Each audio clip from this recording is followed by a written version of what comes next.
All right, so SABC News reporter Canny Maphanga has been following court proceedings, joins us live now. Canny, good afternoon. Thanks for your time with us here at this hour. Lots been happening. Perhaps you could unpack, what ConCourt has ultimately decided. Well, good afternoon to you, Liesl, and the viewers at home. For the most part, the independent candidates' legal challenge to the constitutionality of the Electoral Amendment Act was largely unsuccessful. I mean, if we start with the Independent Candidate Association of South Africa's application, that was the first application that was dealt with in the judgment. I mean, on every single ground, they failed to show that there was any merit in what they were asserting. Remember, their arguments centered around the 50-50 split, that is the 200-200 split in the National Assembly between regional and compensatory seats. Essentially, independents will only be able to contest for the regional seats together with political parties, whereas political parties will be able to contest for all 400 seats. So what they were saying was that that doesn't level the playing field and creates a bigger task for them to get just one seat.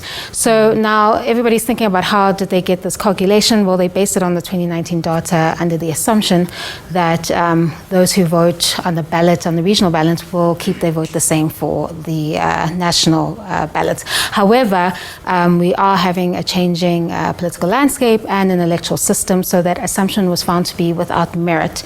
So of course, the Electoral Amendment Act, insofar as the proportionality issue of the 200-200 still stands, as that application was dismissed. Then the court moved to 1SA's application. There was 3 judgments with respect to that, but I'll focus on the Colopin judgment. Basically, the court has found that only the 15% threshold was found to be unconstitutional.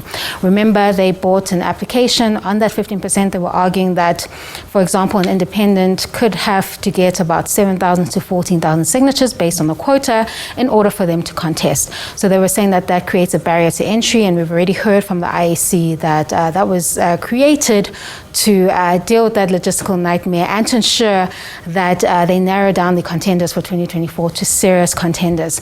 So the ConCourt in that judgment has agreed that the actual threshold was unconstitutional.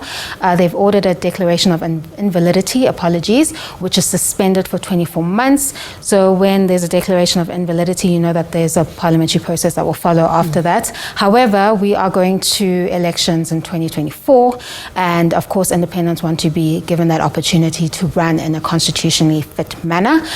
So what the court has done, they have given a read-in. So that in 2024, the independents will only need 1,000 signatures. So they've replaced the 15% quota with 1,000 signatures for independents in order for them to contest. So Canny, just in terms of the implications at large for our democracy, for independent candidates, what does that mean for the ordinary South African independent candidates as well? Well, the Apex Court has basically given us legal certainty on how independents will be running in the 2024 elections. As you can see, the Electoral Amendment Act will stand the way that it is, except for that part in the legislation that deals with the 15% threshold. The 15% quota has been replaced with 1,000 signatures. But other than that, as the Act stands, that is how you can expect independents to be running in the 2024 elections when that date is declared. I know that you're going to be studying all the judgments and bringing us the latest as the day unfolds. Canny Maphanga, thank you for bringing us the latest there after that Constitutional Court having handed down its judgment.